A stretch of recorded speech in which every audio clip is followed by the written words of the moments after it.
Welcome back to my channel Lifestyle with Waheed. In today's video I am gonna show you room freshener, that is DIY.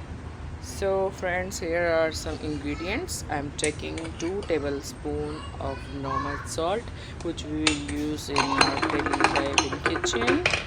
And other ingredient is very important, that is fabric softener.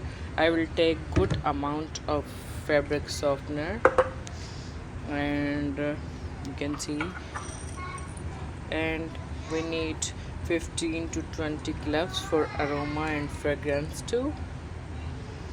So this is a very best freshener. Whenever you will enter a home, you will feel a mild aroma. So friends, I hope you will enjoy this video. Keep watching. Please like, share and subscribe.